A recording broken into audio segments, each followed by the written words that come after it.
Buck Rogers in the 25th century.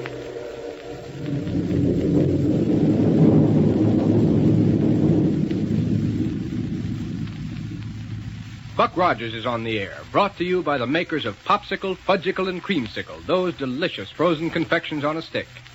And now a message from the famous winner of the typical American boy contest, Popsicle Pete. Hello, everybody. Do you know how many kids got popsicle presents today? 1,220. Say, maybe you were one of them. Doesn't it feel like Christmas when that package comes? And all you do to get one is save bags from Popsicle, Fudgicle, and Creamsicle. What presents you get? A wristwatch, camera, field glasses, a wallet, a punching bag, sleeping dolls. Hundreds of gifts, all free. Ask your ice cream man for a free gift list. Tells you how many bags you need for each present. And don't forget the coupon that comes with that gift list. I should say not. That coupon is worth 10 bags. You'll find valuable gift bags on every genuine Popsicle, Fudgicle, and Creamsicle. Those great big delicious confections frozen on a stick. Only 5 cents each. And you can't beat that value. A great big, wholesome, refreshing, swell-tasting Popsicle, Fudgicle, or Creamsicle made by your ice cream maker right in town for only a nickel. Save those bags, kids. Now, Kane and Ardalia, you remember, are preparing to send Black Barney out from their new headquarters to obtain supplies. Buck and Wilma, meanwhile, have set out to pick up Barney's rocket trail with a gas analyzer, leaving Dr. Hewer and Willie at the old scientist's laboratory immediately after Buck and Wilma have left. Now, here we go, 500 years into the future.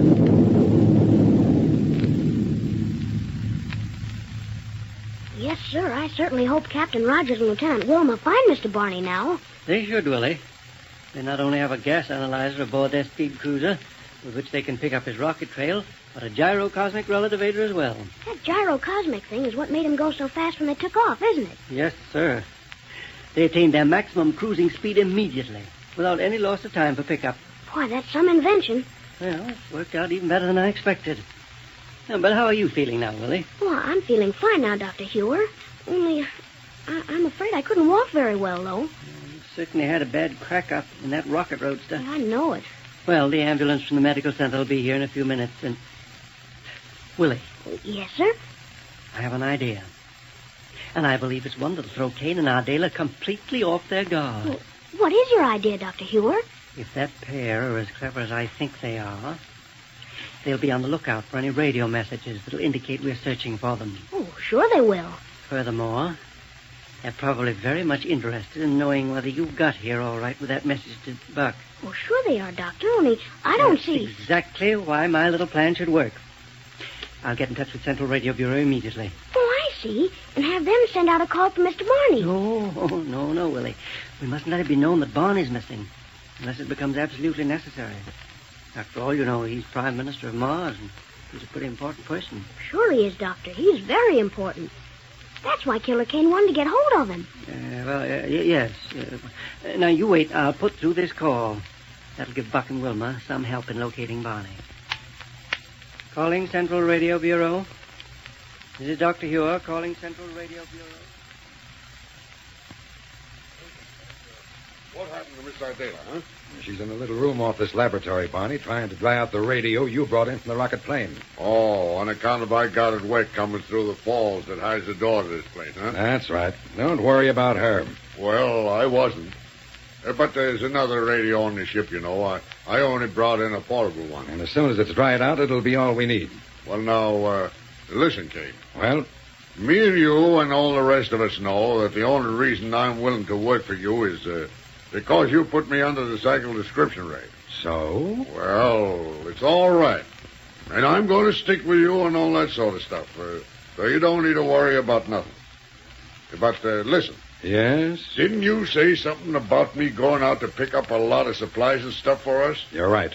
And as long as it has become dark outside, there's no reason why you can't leave right away. Yeah, that's what I was thinking of. Now, just what kind of stuff do you want me to get? Everything you can lay your hands on that can possibly be of use to us. And if you pick one up and haul it back here on the magnetic grapples of your ship without attracting undue attention... I know, a gyrocosmic thing. Dolt. The only gyrocosmic relativator in existence is the one we have here. Oh, yeah.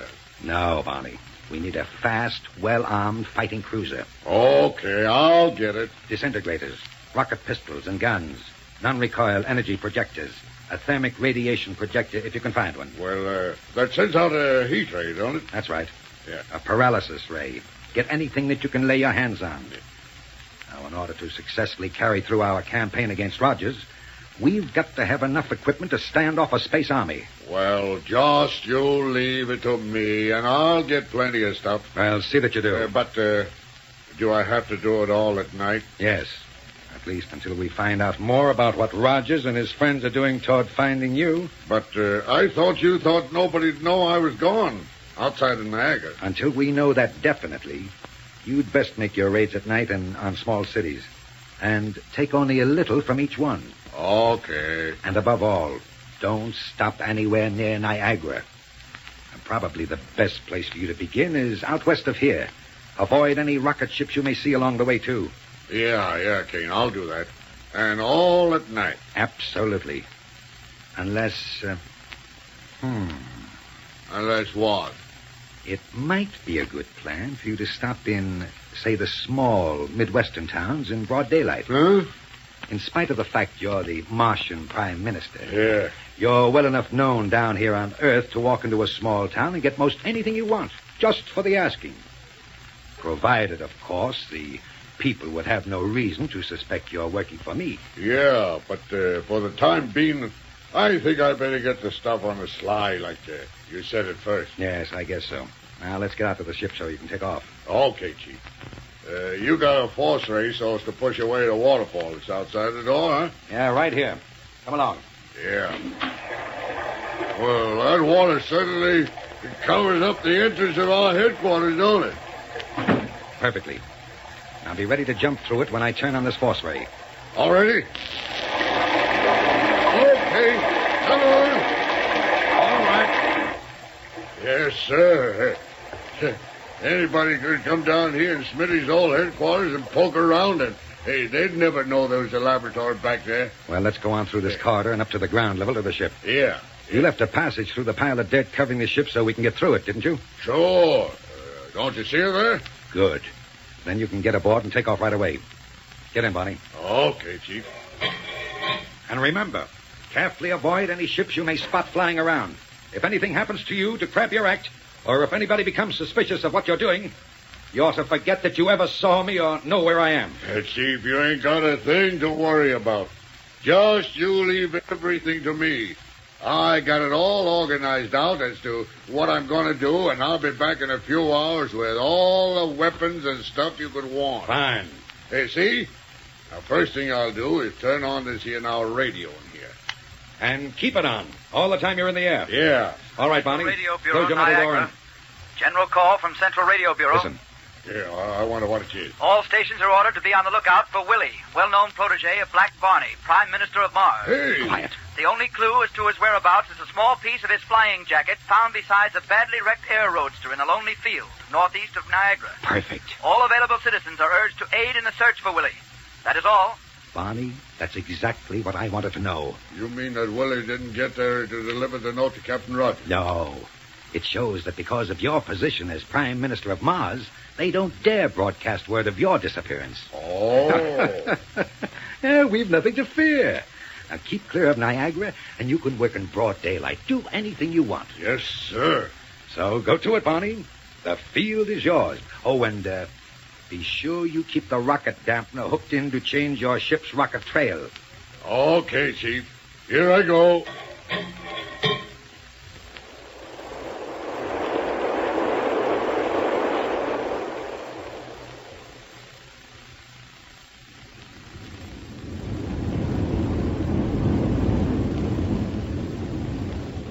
Wait, Wilma. Let's get the rest of this message. Okay, Buck. All available citizens are urged to aid in the search for Willie. That is all. Good. Good for Dr. Hewer. You think he had them broadcast that message, Buck? Sure. In the hopes that Kane and Ardela would pick it up and think they're safe as long as they stay clear of Niagara. But why wasn't anything said of Barney? You don't make it public when the Prime Minister of a neighboring planet has disappeared. Huh? You'd have a nice interplanetary situation on your hands. Oh, I see. Sure, and if Barney's with Kane and Ardela, all the looking that needs to be done is for them. Yep. Thank goodness this rocket trail is holding out so well. I guess the wind hasn't blown it around so badly after all. And as Willie told us, we're still headed in the general That's Dr. Hewer calling us. Yeah, on the confidential wavelength. I'll take it. Dr. Hewer calling. Hello, Doctor? Have you found Barney's rocket trail all right, Buck? Yes, sir. And we're bearing down on it as fast as we can, sir. Well, don't try to travel too fast. Remember, you're flying pretty low, and too much speed will create dangerous atmospheric friction. Yes, sir. And, Doctor? Yes? The trail is still leading us toward the ruins of ancient Philadelphia. And, of course, Kane and Ardela may have left that region just as soon as they sent Willie on with us in the rocket roadster. Probably. But at any rate, we're on a hot trail, and the wind doesn't seem to have done it much damage. Good. Hello, Doctor. Hello, Wilma. Doctor, that was a great idea to send out the message about Willie. Well, I hope it does us some good. Kane's a mighty clever chap, you know. Entirely too clever. In fact, I shouldn't be at all surprised to have him discover this confidential wavelength we usually use. Oh, hardly, Doctor, unless he digs out the plans of the receivers you've built. But now, look here, Buck. Yes? I've called you because I probably won't be able to get in touch with you again for some time. Huh? Oh, why not, Doctor? Well, I'm going out to Omaha to call on Elmo. Oh. You remember him? Oh, sure do. He's the chap we rescued from that little planetoid that lies out in space, just beyond the orbit of Mars. Uh-huh. And as head of the city of Omaha, he's doing a splendid job. Be sure to remember us to him. I'll be glad to. As you've no doubt guessed, I want to see him regarding a possible source of impenetrite ore in his vicinity. Oh, good stuff. And don't worry about us. With this rocket trail holding out so well, we'll have Kane and Ardela and Barney back in Niagara before you know it. Well, I hope so. Good luck. Thanks. Signing off. Signing off. Well. Look, Buck. We're nearing the ruins of old Philadelphia. Then I'll cut down the power. Funny, the trail doesn't drop down toward the ground now, toward wherever they stopped to let Willie off. Yes. I wonder... Keep an eye on the dials now, and... Whoa! Here's where they stopped, all right. Good. Thing to do now is pick up the trail they left when they started off again. Sure, and it shouldn't be so hard to find with this gyrocosmic relativator to start us off. Right. We'll just start a quick circle.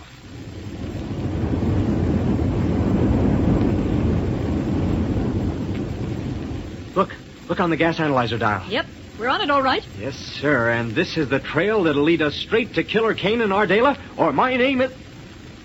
Wilma. What's the matter? It's gone. What? The trail is completely stopped.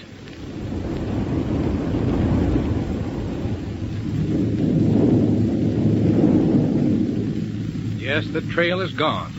Because of the way Kane threw in a rocket dampener when he made that trail with Barney's ship, they'll never pick it up again. Did you get any popsicle presents yet? If you never let a day go by without saving popsicle, fudgicle, or creamsicle bags, you watch those bags pile up. Before you know it, you'll have enough for a fountain pen or table tennis, a wallet or a Buck Rogers telescope, games, books, lots of things. Get everybody eating popsicle, fudgicle, and creamsicle, and they can give you their bags. Just get Mom and Dad to try a creamsicle and see how fast they buy more. Everybody loves a genuine creamsicle. That great big chunk of delicious ice cream on a stick, thickly coated with wonderful fresh fruit flavors or creamy chocolate fudge. And look how much you get for a nickel. Pure, wholesome ingredients, too, full of the energy we all need. It makes my mouth water just to think about a creamsicle. Be sure you get a real creamsicle with the name printed right on the bag. It's the United States registered trademark, and it stands for top quality.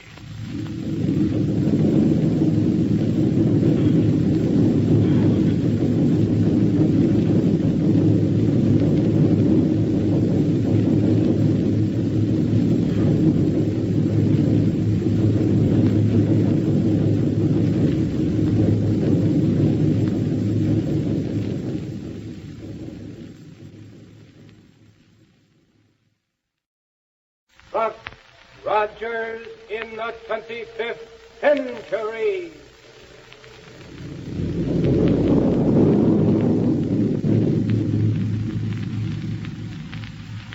Buck Rogers is on the air, brought to you by the makers of Popsicle, Fudgicle, and Creamsicle, those delicious frozen confections on a stick. And now a message from the famous fellow who won the contest for the typical American boy, Popsicle Pete. Hello, everybody. Did you send in any popsicle bags for presents yet? Gosh, it feels like Christmas when the postman brings you a package. Better eat popsicle, creamsicle, or fudgicle every day. And save up those bags. And be sure you get genuine popsicle, creamsicle, or fudgicle, fellas and girls. Those names must be printed right on the bag if you want free presents. And if you want to get frozen confections that are extra delicious and extra big, genuine popsicle, fudgicle, and creamsicle. My, are they good, and good for you. When you're tired, they pick you right up because they're full of nourishment, full of energy, and so refreshing. Oh, boy. Do they taste delicious? Sure they do, because they're made fresh every day of the finest ingredients, made only by the best ice cream manufacturers in town, the biggest 5 cents worth anywhere. Yeah, man. Say, kids, ask at your ice cream store for a free illustrated popsicle gift list. A free coupon comes with it, worth 10 bags. And now let's get back to the thrilling adventures of Buck Rogers in the 25th century. And let's see. Kane and Ardelia, you remember, sent Black Barney out from their secret headquarters to get supplies. Buck and Wilma, meanwhile, have been following Kane's old rocket trail toward the ruins of ancient Philadelphia. But as we pick up our story tonight, we find that the trail has suddenly stopped. Let's join Buck and Wilma there in the control cabin of their rocket plane. Here we go, 500 years into the future.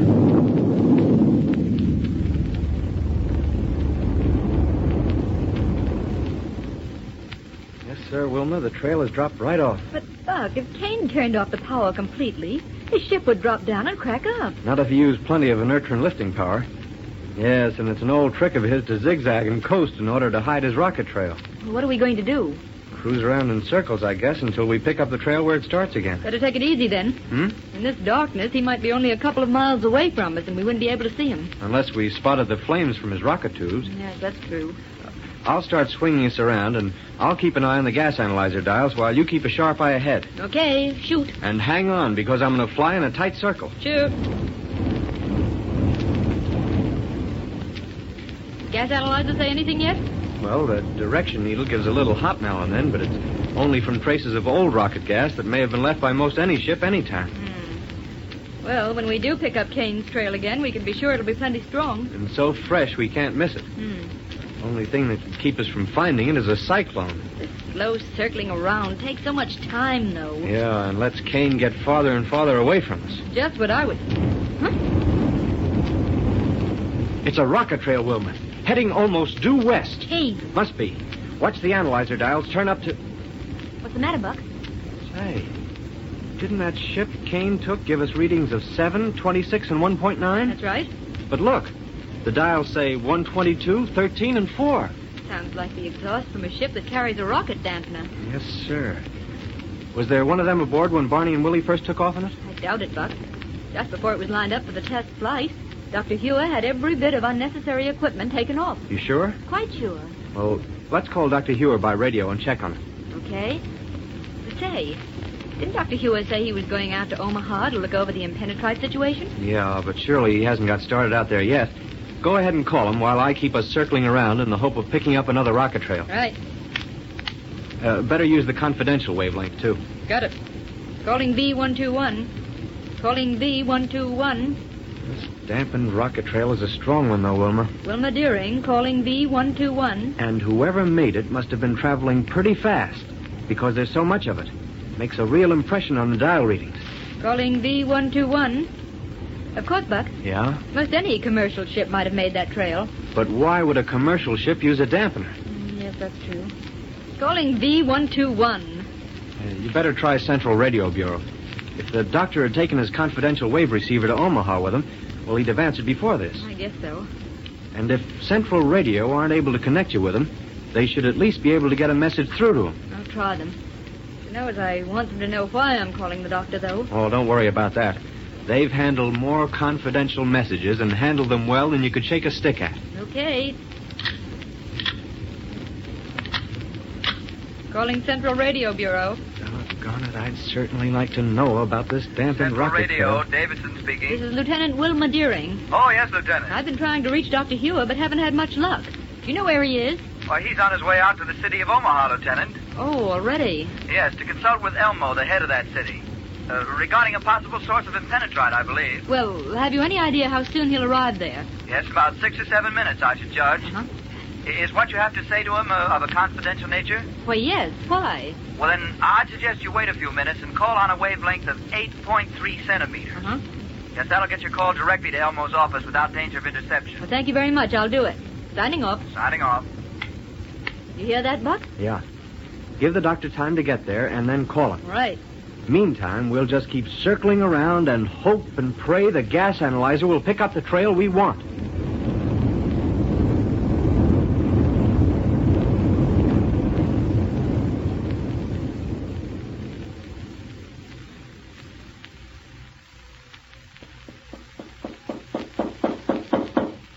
Come in. Well, good evening, Elmo. Why, Dr. Ure. Great day. I'm glad to see you. It's good to see you again. And how are you? Splendid, thank you, sir. Sit right down and be comfortable. Thank you. Before we go any further, let me congratulate you on the way you've been handling things here in Omaha. Aye? Yes, indeed. You and your people have done a mighty fine job of things since that time we picked you up on the little planetoid out near the orbit of Mars. But if it weren't for you and Captain Rogers, we might still be out there on that desolate little world. How is Captain Rogers, by the way? And Lieutenant Wilmer? Both fine. They asked me to convey their best regards to you. Well, return them, Doctor, 1,000-fold. And when are those two coming out here to visit me? Well, not for some time, I'm afraid. Oh, engaged on another thrilling trip into interplanetary space? No, Elmo. No, something far more important than that. Really? What? Well, please remember that what I tell you is in the strictest confidence. Oh, most assuredly, Doctor. Have you ever heard of Killer Kane and Ardela? I certainly have, sir. They're the people who tried to burn up our little planetoid before you rescued us from it. Oh, of course. Yes. I'd forgotten that incident. Yes, but it's true that I haven't heard much about them since that time. Well, not long after, we succeeded in locating them on another small world. One that lies considerably further out in our solar system than the one you and your people occupied. Oh, could it be one of the black planetoids we've all heard so much about? Yes, one that lies out toward the orbit of Pluto. You found them there, eh? After a rather strenuous time of it, we captured them and brought them back here to Earth. They were placed in the Niagara Municipal Prison on a sentence of life imprisonment. Oh, then congratulations. That's splendid. It was splendid, Elmo. Well, what do you mean, sir? They're at large again. Great day. Buck and Wilma are right now doing everything they can in an attempt to run them down again. Well, have Buck and Wilma found any clues as to their whereabouts? None very tangible, I'm afraid. Well, Doctor, I have boundless faith in those two. If anyone is capable of bringing the criminals to justice, they are. I agree with you, Elmo, wholeheartedly. But you see, the situation's been somewhat complicated by the fact that Black Barney... Yes, Doctor? I quite forgot. I really haven't told you the purpose of my visit. But you started to say something about... What I came here for is to determine whether we'll be able to get a worthwhile amount of impenetrite from the ore fields we discovered near the city a couple of years ago. A new instrument I've developed requires that certain parts be made of impenetrite. Yeah, well, I'll tell you... Ordinarily, we get that element from far off Pluto, but if the ore here is rich enough, save a great deal of time and expense to use it. I'm afraid it's not, Doctor. Oh, you've already investigated? Yes. As a matter of fact, I was taking some pride in the fact that we'd be able to surprise you by having gone ahead with the necessary experiments entirely on our own initiative. And the result of these experiments? Well, samples of the ore with complete analyses probably are waiting for you at your laboratory in Niagara now. Oh, really? As a matter of fact, you must have passed the ship that was carrying them on your way out here just now. Oh, that's splendid. Well, then I'll go on back right away. I really had no business leaving Niagara tonight. There's so much demanding my attention there. But it was a good excuse to see and talk with you again, so I just hopped into my ship and came along. Well, I'm mighty glad you did. But now I must go. I'll go out the back door of this office if you don't mind, because it's more convenient to where I park my rocket plane. Why, certainly, Doctor. Yes, sir. Thank you. And the next time you come to Omaha, you must plan to stay longer. And bring Buck and Wilma with you. All right, Elmo. Goodbye. Goodbye, Doctor.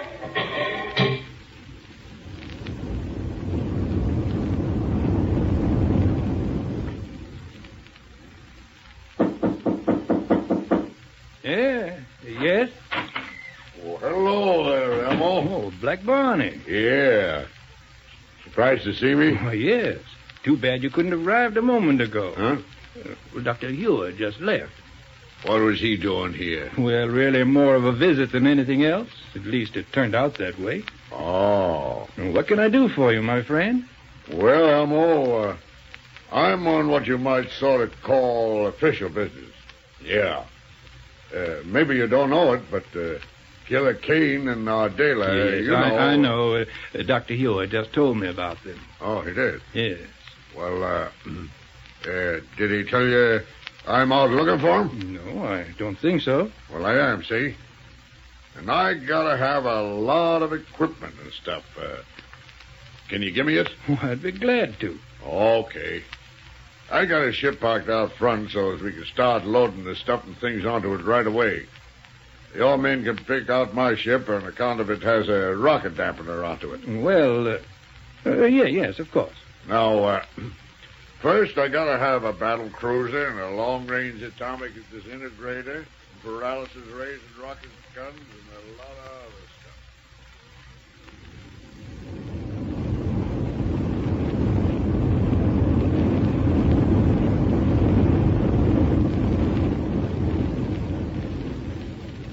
Doggone it, Wilma. I wonder why we don't pick up that rocket trail. I mean the right one. Well, Buck, Yeah? you suppose Kane could have done something to Barney's ship that would make it leave the kind of trail we found? Sure, it's possible. It's much more likely, though, that the ship has a rocket dampener on it we don't know anything about. But say, isn't it about time you put through that call to Dr. Hewer to check up on it? Oh, yes, I guess. What's the matter? Nothing, but directly below us. What? The ruins of ancient Philadelphia, where Professor Smith, the mad scientist, had his headquarters. By golly, Wilma, I wonder. Just what I was thinking. Yes, sir. Hang on while I swing us. No, listen. Calling Buck Rogers. It's Dr. Hewer. I'll take it. Hello, Doctor? Buck, I'm on my way back to Niagara from Omaha. So soon? Yes, I just got a call from Elmo to the effect that shortly after I left there, Black Barney dropped in on him. What? Barney picked up a lot of equipment, a whole rocket plane full, as a matter of fact, and then left immediately. Great day. So my suggestion is that you and Wilma in your fast ship go out there to Omaha immediately. Doctor, we're on our way. Good. Wilma, hang on for power.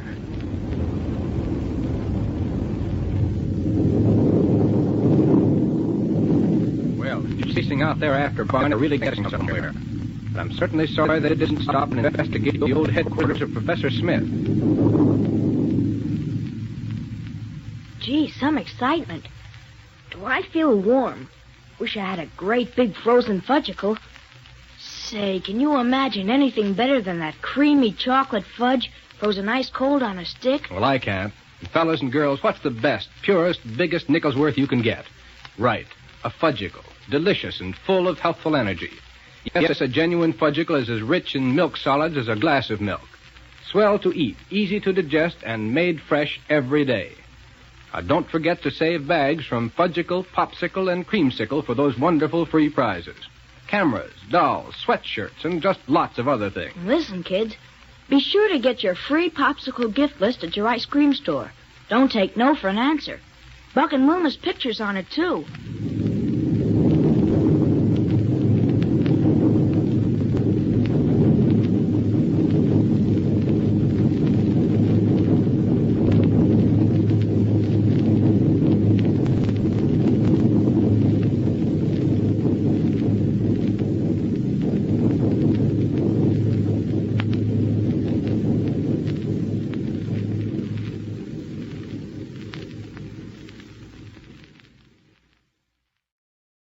Buck Rogers in the 25th century.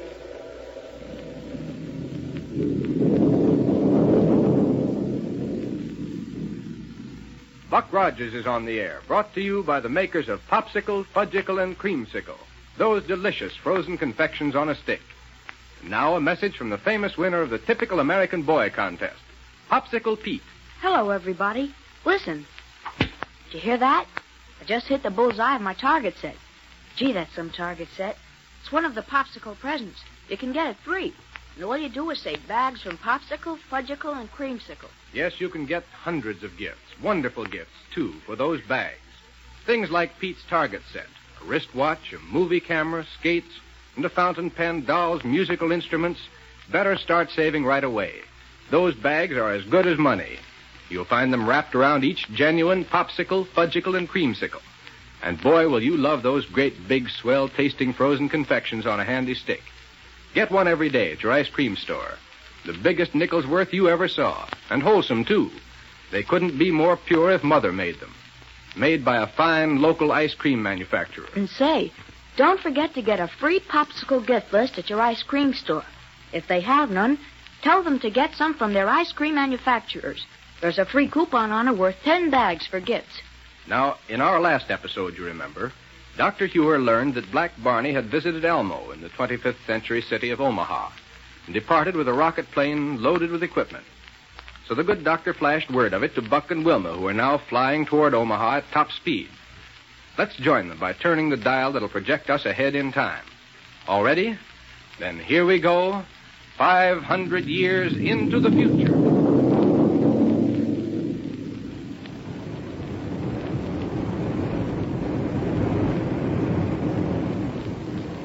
A couple of minutes now, Wilma, and we'll land in Omaha. Right, Buck, and you better cut down on the power.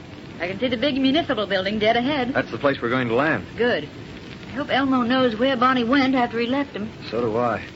Too bad Elmo didn't think to call Dr. Hewer before Barney pulled out of this city. If he had, the doctor would have tipped him off, and Elmo could have figured out some way to keep Barney here until we arrived. Well, there's no use mourning over it now. The only thing we can do is hope to get information that'll give us a clue as to where we can pick up Barney's trail again. Hey, listen, Wilma. Yeah? Barney's suddenly turning up in Omaha kind of makes one of our theories about this whole business look foolish. What do you mean, Buck? Well, when Little Willie arrived back in Niagara and told us what had happened to them near the ruins of ancient Philadelphia, we pretty much decided that Barney was in Kane's hands. Say, that's right. So, how could Barney come to Omaha alone? Right. Surely Kane wouldn't have let him wander off. And if Barney escaped from Kane, why under the sun didn't he tear right onto Niagara to look for us? What'd be his idea in coming here to Omaha to pick up a lot of supplies? I don't know, Buck. Let's check with Elmo about the kind of supplies he took. Yeah, good idea. Well, here we are. We'll coast down to a landing. Landing on the platform outside Elmo's office? Right. Dr. Hewer probably told him to expect us. Probably. Hang on for landing. Come on now. Thanks, Buck. Oh, look. Huh? Here comes Elmo to meet us. Oh, yeah, he must have heard us coming. Hello, Elmo. Hello, Buck. How do, Wilma? Hello there. I haven't seen you in a long time. Sir, it seems like you folks never come out here to Omaha anymore. Well, Elmo? Yes, Buck? Let's go into your office where we can talk without being disturbed. Certainly. Come right this way. We have plenty to talk about, Elmo, and the sooner we get to it, the better. Of course. Right in here, please. Thank you. Just sit down and be comfortable. Thanks. Thank you. Now, Buck, when I called Dr. Hewer to tell him that our old friend Black Barney had been here, he said he'd have you come to see me right away. Right. We came tearing out here as fast as we could. Now, look here, Elmo. Yes, Buck. How much has Dr. Hewer told you about the Black Barney affair? Well, as a matter of fact, he didn't mention Black Barney to me at all. That is, well, perhaps I'd better tell you just what happened. Right, shoot. The purpose of Dr. Hewer's visit was to investigate our impenetrite ore. Yes? But I'd already shipped samples to his laboratory, so he prepared to leave me right away. Yes? When I asked him why he couldn't stay and visit with me for a while, he said, well, I'm pretty much tied up in Niagara just now, he said, because of the fact that Black Bar... And then he stopped. Yes? When I asked him to finish what he was saying, he changed the subject. Because of that, I couldn't help feeling that Barney must be involved in trouble of some kind. Oh, I see. But then when did Barney get here? Immediately afterward. And that's why I radioed to Dr. Hewer to tell him about it, just as soon as Barney left. Too bad you couldn't have called the doctor while Barney was still here. Yeah, well, that was hardly possible, Wilma, because, well, I stayed right with Barney all the time he was here. And I was only acting on a hunch and calling Dr. Hewer at all. Well, what we want to know now is why Barney came here and what sort of equipment and supplies he took away with him. Yes. You know, Buck, when he first came into my office here, I told him Dr. Hewer had just left. Yes? And now that I've had a chance to think it over, I believe he looked somewhat relieved when I assured him the doctor had gone. I don't see why that should be. Well, neither do I. Go on, Elmo. Well, then Barney told me what I just learned from the doctor about the escape of Kane and Ardela, that a great hunt for them was underway. Did Barney tell you anything about where Kane and Ardela might be or what they might be doing? What, Buck? No, he did say that he was hot on their trail and needed a lot of equipment to completely prepared if he should run across them. Well, there's something screwy about this whole business. And to be honest with you, it has me kind of worried. Why do you say that, Buck? Because to me it can only mean one thing, and I don't like it. Well, don't keep us in the dark. What are you driving at? Well, maybe it'll sound cockeyed to you, but I believe Black Barney must have some idea of where Killer Kane and Ardela have established their headquarters. You really think so? Yes, sir. But instead of reporting to us, he's going right ahead and try to run him down single-handed. It wouldn't be the first time he's tried something like that. Yeah, that's just what I'm thinking of. I can understand his intentions well enough. He simply wants to save us a lot of trouble and the chance of running into any danger. But it's still not a good idea. Especially with Killer Kane involved. Kane's bad. He's plenty bad. And he's clever, too. And he could twist Barney round his little finger. Don't I know it. Elmo. Yeah? What sort of equipment did you give to Barney? Well, the first thing he wanted was a spaceship. A battle cruiser. Yes? I obtained that for him from the municipal airport. Oh, then he must have left his own ship here. No, Buck. No? No, he hooked the cruiser right onto his own with magnetic grapples, and he took it along that way. Oh, well, that wasn't so dumb. Just what sort of cruiser did you give him, Elmo? Well, it's just exactly like that one of yours, Wilma. Exactly like it. And what else did he take? What else did he take? Several long-range disintegrators, atomic space bombs? How under the sun would he expect to use those? Heaven only knows. What else, Elmo? Well, let me see. Well, there was a high-powered rocket gun, non-recoil energy projectors, a thermic radiation projector, and... In other words, nothing but weapons of all shapes and sizes. That's right. He loaded both ships with all they'd hold. Sounds as though he was trying to equip a whole space army to go after Kane and Ardela, doesn't it? I should say so. Elmo, while I think of it... Yes? Did you notice anything unusual about the ship he used to come here? Well, I don't think so. No, huh? Well, now, wait a minute, Buck. Yes? Buck, when he took off, his ship accelerated so quickly that it was out of sight before the sound of the rocket had died in my ear. Mm-hmm. I didn't think it possible for a ship to take off so quickly without injuring those inside of it. Same ship he left Niagara in, all right. No doubt about it. And the reason he could take off so quickly is because it's equipped with a new invention of Dr. Hewer's. Oh, I see. Yeah, but there was something else unusual about that ship, too. Well, what was that? It had on rocket dampeners, like you usually find on interplanetary freight ships. Oh, even that checks up, Elmo. You see, we've been following a rocket trail, and a fresh one, too. But it's given us readings on the gas analyzer dials we've never even heard of before. Oh, is that so? Yes, and the only thing we could figure out was that the trail was made by a ship carrying a rocket dampener. Right. But what it means now is that we have no way of determining what the analyzer readings of Barney's trail should be. Worse luck. But now, Elmo. Yeah? We're leaving you right away, so if Dr. Hewer should happen to contact you, tell him we're on our way back to the ruins of ancient Philadelphia. I don't understand, Buck. Why do you seem to think Black Barney has so much to do with your effort to locate Kane and Ardela? Barney fell into their hands shortly after they escaped from the Niagara Municipal Prison. Evidently, he's escaped from them. But why he hasn't gotten in touch with us is something I can't explain. I see. So, the reason we're going back to ancient Philadelphia is because it's the last place there was a definite trail from Barney's rocket ship. And it's the only place that would be logical for Barney working alone to hang out, or for Killer Kane and Ardela to have a headquarters. Well, I'll make a point of calling Dr. Hewer and telling him that. Good. Right, Buck. It's a good idea to keep Dr. Hewer informed of everything we do. Yeah. Now, come on, let's go out and hop into the ship. Right with you, Buck. And thanks very much for the information you've given us, Elmo. You're more than welcome, Buck. I only hope that the next time you folks come out here, you'll spend a little more time visiting with me. We'll try to. Goodbye. Goodbye. Good luck. In you go now, Wilma. Thanks. All set. And here we go.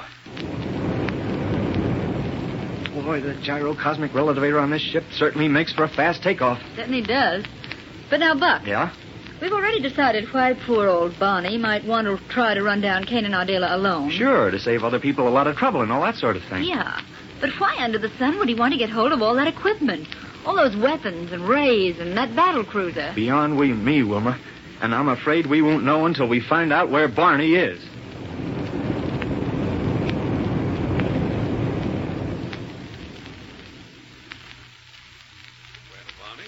I'll have to congratulate you on the good job you did of bringing us equipment. Well, thanks, Chief. I brung all I could carry. Now, Barney, our first job will be to transfer the gyrocosmic relativator onto the new battle cruiser. Now, we can take care of the weapons later. Yeah, I'll take care of them later. Yeah. But while I think of it... Yeah? Did you have any trouble getting hold of this stuff? Anybody get suspicious about your wanting it? No, it was easy, Chief. Ah. All I'd done was drop in on my old friend Elmo. Who's he?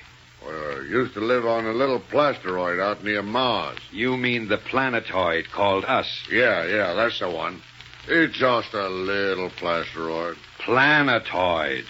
Well, ain't that what I said? You said plasteroid. Sounded like you were trying to say a combination of planetoid and asteroid. Well, what's the difference between the two of them things, Chief? There is no difference. Some people call them one, and some people call them the other, that's all. And that shows where I'm way ahead of other people. Hey? Put them both together and they spell plasteroid, that's all. All right, Barney, let it go. What did this man Elmo give you? Oh, plenty of things. Rocket guns, disintegrators, thermic radiators, lots of stuff. And he didn't raise a squawk when you asked for them? That's where I showed how smart I am. Oh, yes? Yeah. I told him I was out trying to run down you and Ardela, and he'd give me everything I wanted. Good work, Barney. Our plans are working out beautifully. Yeah. You see, having this additional equipment changes the aspect of our whole situation. Yeah, Huh? What's that mean? Barney, my boy, it means that up until now, our dear friend Rogers has been interested in only one thing, trying to run us down. Yeah. But if he's wise, from now on he'll do all he can to keep as far away from us as possible. Well, Buck and Wilma will certainly have to watch their step with Kane so well prepared. And I wonder what Kane's next move will be. Fellas and girls, hurry up and send in bags from Popsicle, Fudgicle, and Creamsicle and get yourself grand gifts. Free. Get all the things you want but haven't got money to buy. Like a wristwatch, a candid camera, a sleeping doll, to mention only a few. Lots of gifts from Mother, too. An electric toaster, for instance, or handsome table silver or perfume. Just save bags from genuine Creamsicle, Fudgicle, and Popsicle. Popsicle? Oh, boy, that's what I want. A great big twin popsicle on a stick. Well, now, I don't blame you, Popsicle Pete, because there's nothing that tastes better than a great big cool popsicle. It's like a long, delicious fruit drink frozen on a handy stick. Have one today and every day. Pure, wholesome, full of energy. Get your favorite fruit flavor. Made from real fruit. Only 5 cents for a big, refreshing twin popsicle. And oh boy, does it last.